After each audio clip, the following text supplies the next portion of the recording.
In this chapter, we delve into choosing and financing a home, probably the largest purchase anyone makes in their life. Here are our learning objectives. Number 1, assess the costs and benefits of renting. Before we address buying a house, let's look at the costs of renting. For some, renting for the present or in certain circumstances makes the most sense. Number 2, implement the home buying process.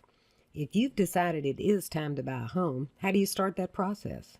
Number 3, determine the cost associated with purchasing a home. The price of the house is not all there is to purchasing a home.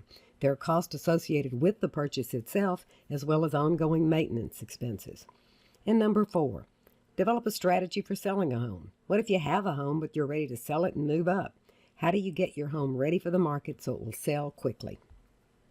Sometimes renting makes better sense. It's where most of us start out before we graduate to home ownership. More than that, it's a question of your lifestyle and how you want to spend your time and money and the trade-offs involved.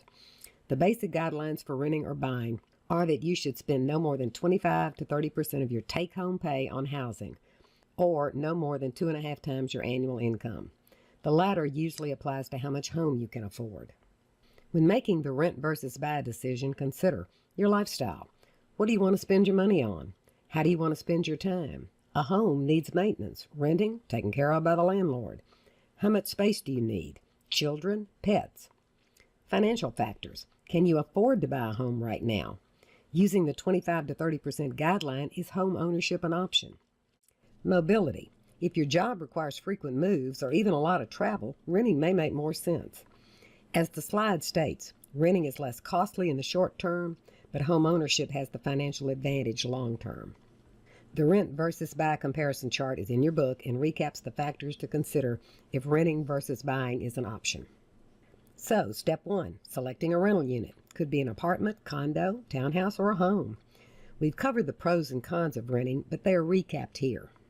This is the textbook's usual method of explaining a decision process. In this case, housing rental activities. Step 1, the search, finding the area and suitable choices. Step 2, before signing the lease, what you need to know and check out. Step 3, living in the rental property, restrictions on living in a rental unit. And step 4, when you're ready to move, what do you need to do? This is a fairly long list of items to consider when reviewing a rental option. Location may well be the most important item, so it's no surprise it's first. Is the unit near your children's school, your church, your work? Is shopping nearby and convenient? If you use public transportation, is it close? Are recreation opportunities nearby? I would add, is the area reasonably safe? The second most important aspect may be the financial arrangements. How much is the rent and how long a lease must you sign? How much is the security deposit? What utilities are included and what will you have to pay for? The remaining items are basically cosmetic. Condition of the facility, the unit, layout, room size, doors, windows, locks, etc. When you find the perfect rental unit, comes time to sign a lease. This slide and the following one outline the details on a lease so you'll be prepared. A description and address of the property, the name and address of the landlord, the lessor, your name, the leasee, the effective date and length of the lease, the amount of the security deposit, the amount of the rent and when it's due. Continuing the details of a lease. The date when rent is late and the amount of any late fees, a detailed list of appliances and utilities included, and the specific details of any restriction, number and size of pets, number of people who may live in the unit, whether you have the right to sublet, and any transfer clause should you be transferred for your job, specifically when and under what conditions your landlord may enter the unit. All of these are important to understand and have spelled out clearly before you sign what will probably be a year's lease. Renting typically requires 1 month's rent up front as a security deposit.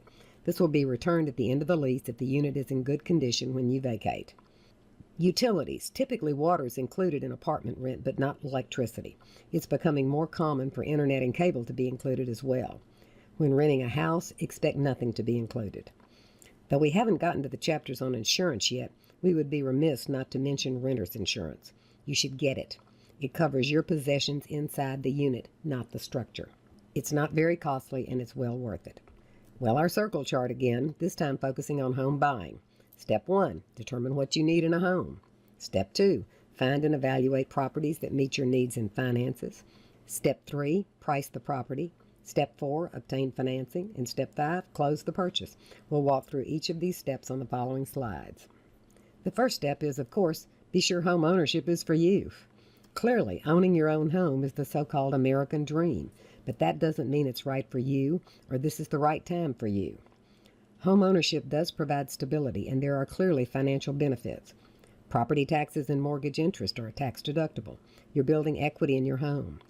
Hopefully, the value of your home will increase over time. Since the housing bubble burst, real estate values have not been increasing as they did for many years. Owning your own home gives you a great amount of flexibility.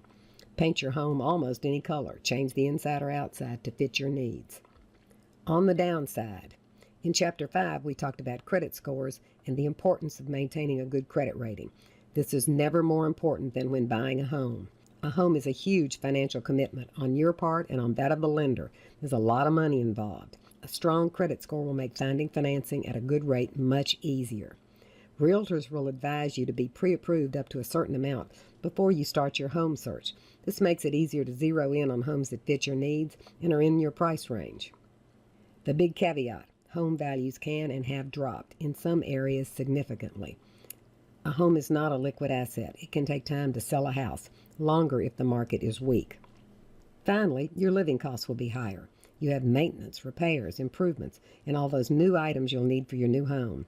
And real estate taxes do tend to rise as municipalities need more money to support development. In selecting a home to buy, we usually think of a single-family dwelling, but there are other options. A duplex or townhouse with 2 to 4 or even 6 units may be a good option.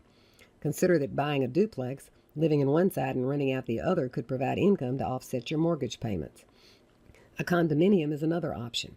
We think of condos as a type of building, but it's not. It's a form of ownership. With a condo, you own your structure, but the common areas are jointly owned. You have a monthly or quarterly condo fee to cover upkeep of these common areas, which could include a clubhouse, pool, tennis courts, as well as the entrance and streets. Cooperative housing is not an arrangement we see in the South much, but it is quite common in New York City. The building is owned by an organization. You buy shares in the organization for the right to live in a unit. Manufactured homes come either fully or partially assembled and are finished on site. Costs are much lower than standard construction since so much is mass-produced. At the top end of the home buying ladder, you could opt to have a custom home built to your specifications. This is a major commitment. First, you need to find a lot. Then you'll need an architect to help you design your home, working with you to make your dream home into a workable design that fits the lot. You'll need a reputable and reliable contractor to handle all the subcontractors, electricians, plumbers, carpenters, etc. Even with an excellent general contractor, it's wise to plan on being at the site every day to be sure everything is going according to plan, on schedule, and on budget. Remember, when building a custom home, you have to choose everything: cabinets, appliances, door hardware, cabinet pulls. The smallest details are up to you. Having a really good general contractor is the key to keeping the stress down when building a home. Take the time to find a reputable one. Check references. Be clear on payment arrangements, what delays are expected, and legitimate. Before you begin, your contractor should provide you with a detailed time schedule, cost estimates, payment schedule, and description of exactly what work will be done. Before you even start looking at homes, consider, what can you afford? How much do you have for a down payment? Have you been pre-qualified for a mortgage? What trade-offs are you willing to make? Do you have to have granite countertops in the kitchen? Are 4 bedrooms the absolute minimum? Be realistic about what you want versus what you can afford. Buy all the house you can afford, but just what you can afford. The key is to get in that first house, and then you can trade up. If you have the skills, a fixer-upper could be an option. Sweat equity can buy a lot of house. This could be as little as being willing to repaint and refinish floors. It could be as much as HGTV fixer-upper show where the walls come down and the home is totally reworked. Be realistic about your skill and the time you have to devote to it. On to step 2, finding a home. As any realtor will tell you, most important, location, location, location. It's the primary key to home value and the one thing you can't change. It's why people buy old, small houses in a great neighborhood, tear them down, and build their dream homes. They were buying the location. Of course, it is possible to buy a home without enlisting the help of a realtor, but doing so will make the whole process so much easier. A realtor can filter the homes available in the area based on criteria you specify: area, size, number of bedrooms, garage, pool or no pool, school district, price range. whatever is important to you. This will save you a lot of time by only looking at homes that meet your criteria. A realtor can help you negotiate the price, present your offer to the seller's agent, help you obtain financing if you're not already pre-approved, and represent you at the closing. For this, they earn a fee based on the selling price, which is paid by the seller. Even when buying a new construction home, a home inspection is a good idea. What will be covered is shown in the chart on the next slide. Your mortgage company will require an appraisal before they grant a loan, and you'll pay for the appraisal. An appraisal will come back with an estimated value in dollars of the home you are considering based on the home itself and comparables in the area. A home inspection is concerned with the physical condition of the property. Is it up to code in all elements? Electrical, plumbing, heating and air conditioning, roof, no foundation issues. The inspection will come back with recommendations on anything that needs to be repaired. This tends to be more critical with older homes where issues may be hidden in the walls, attic, and foundation. Step 3, pricing the property you've chosen. The seller has set an asking price, but that doesn't have to be what you pay. Factors that may affect what the seller is willing to take. What are other houses in the area selling for? The comparables. Is the current housing market hot or weak? How long has the house been for sale? Does the owner have a need to sell? Being transferred? Financing options. If rates are low and demand high, you may have to offer a higher price. What's the condition of the home? If a lot of work is needed to bring it up to code, negotiate a lower price. You'll sign a purchase agreement when you're ready to make a legal offer on the property. Negotiation and counteroffers are common. When you're serious about a home, you may put up what's called earnest money as evidence of your good faith and serious interest in reaching a deal. If your purchase is contingent on the sale of your current home or on obtaining financing, this may affect your negotiation ability and your attractiveness to the seller. Step 4, obtain financing. If you've already been pre-approved for a certain amount, you're ahead of the game at this point. If not, then here are your next steps. How much can you put as a down payment? If you put less than 20%, you'll have to pay private mortgage insurance, PMI, on the loan until your equity is equal to or greater than 22% of the home's value. Mortgages are long-term loans, but the length is to a great extent up to you. Shorter term equals lower rate but higher monthly payment. Mortgages are typically 15, 25, or 30 years, longer on the first house usually. Your realtor may suggest a lender that they've worked with successfully in the past. This is where your credit report is crucial. Complete an application. A lender will require a complete statement of net worth as we covered in Chapter 2. They'll also verify your income and employment and request a credit report. Once approved, your rate is usually locked in for up to 90 days to allow you time to find and buy a home. As mentioned, you'll have to provide a net worth statement to your lender. The amount of your down payment and the length of the loan you want will affect the rate you're quoted. It is possible you will need to pay points, basically a percentage of the loan amount paid up front in order to obtain a lower rate. If you plan to stay in your home for many years, the points to get a lower rate may be worth it. If you expect to sell and move in a few years, probably not. We're going to go through some examples of figuring out how much house you can afford and what your mortgage payment will be. It should be obvious. When mortgage rates are lower, you can afford more house. Before we go through this example, we need to understand the table in Exhibit 7.7. To use this table to determine the amount of your monthly mortgage payment, multiply the factor from the table by the number of thousands of the loan amount. For example, for a 30-year, 5.5%, $223,000 mortgage, the table factor is 5.68. Your monthly payment is $223 times 5.68, or $1,266.64. In the following example, we're going to use the table factor in reverse to back into the home price you can afford. For both examples, the monthly gross income is $48,000 divided by 12 equals $4,000. The difference between the two examples is the ratio and how it's used by the lending institution, so you'll see how this affects what you can afford. With a down payment of at least 5%, the benchmarks are 33% of monthly gross income for PITI, principal, interest, taxes, and insurance, 38% of monthly gross income for PITI plus other debt payments. This is the one we'll walk through. Example A. 38% of gross monthly income is $1,520. Subtract debt payments of $380. Subtract estimated taxes and insurance of $300, so your affordable monthly payment is $840. Divide this amount by the table's 7.7 value for the rate and term of the mortgage you're considering and multiply by 1,000. For an 8% 30-year mortgage, the factor is 7.34. 840 divided by 7.34 times 1,000 is 114,441. Divide this amount by 1 minus the percentage down payment to be made. 114,441 divided by 1 minus the 10% is equal to 127,157. This is how much home you can afford. In example B, with the 33% benchmark, the result is an affordable home price of $154,405.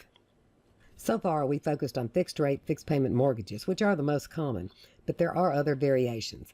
As the name implies, the rate is fixed for the life of the loan, as is the payment amount.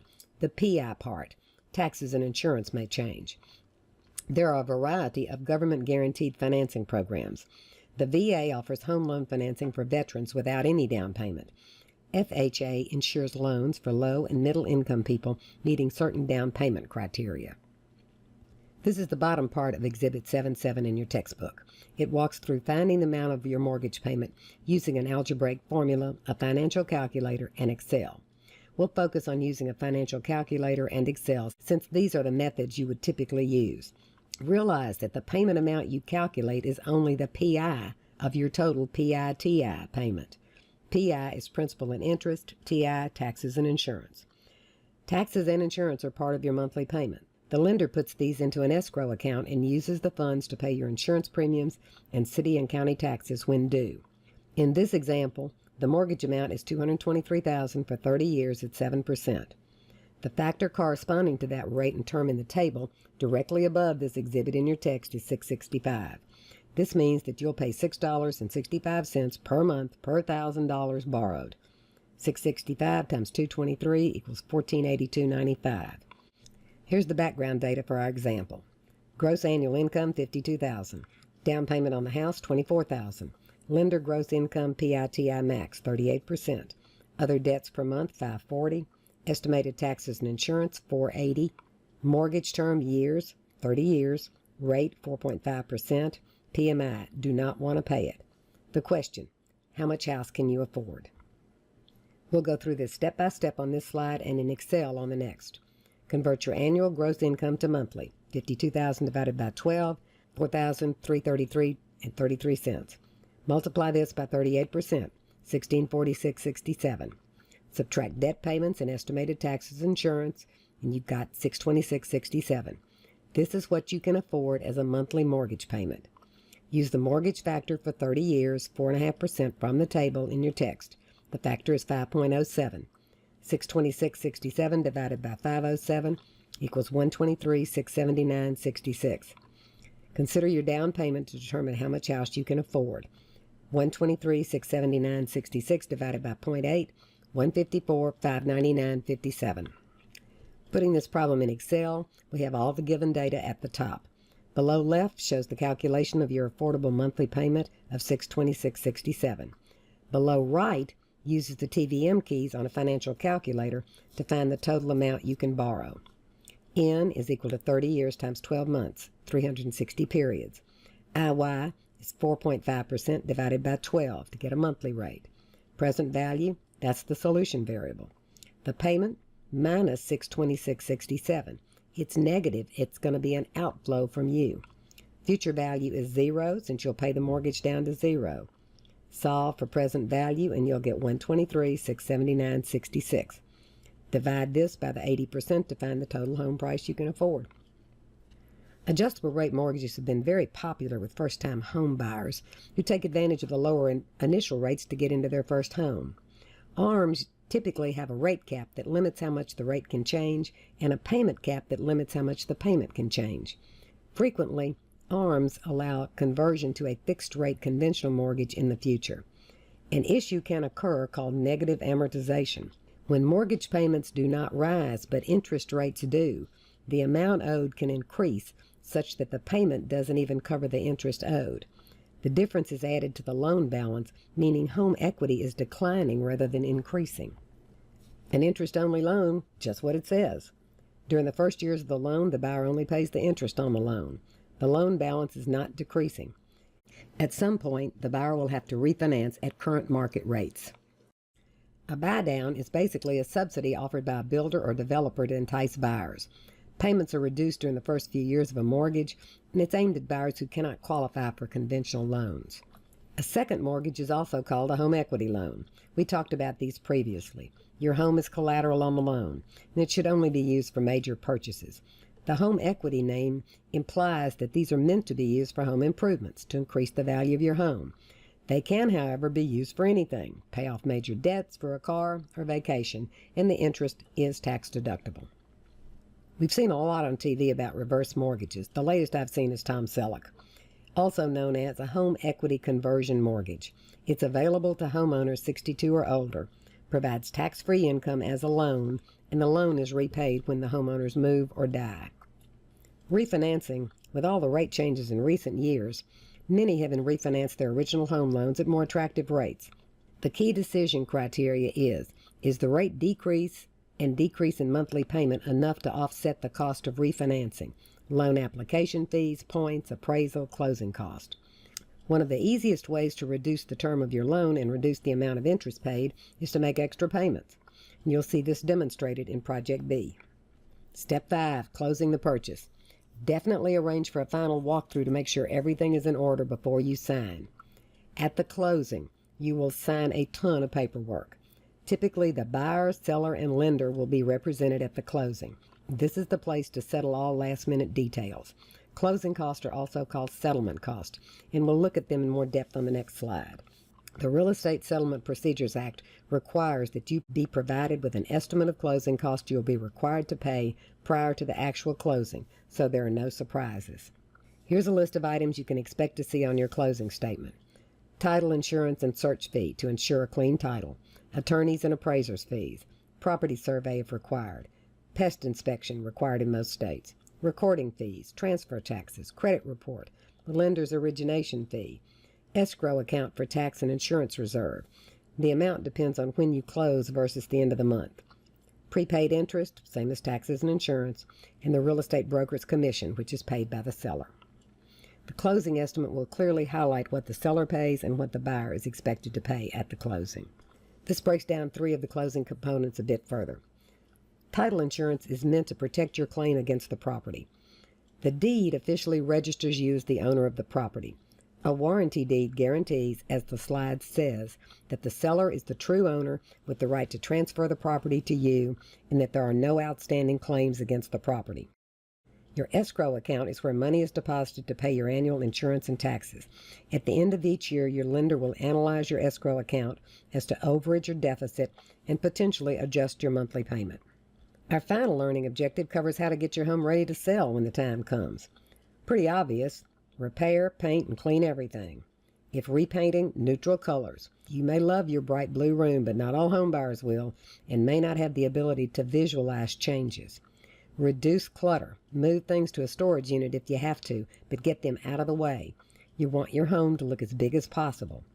Make your home look as much like a model home as you can. If you need professional help, ask your realtor about a stager who will come in and actually stage your home for an open house.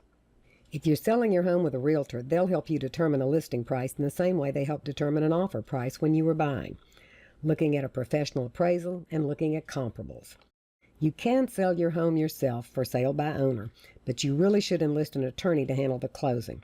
Too much money involved to take a chance on anything being amiss.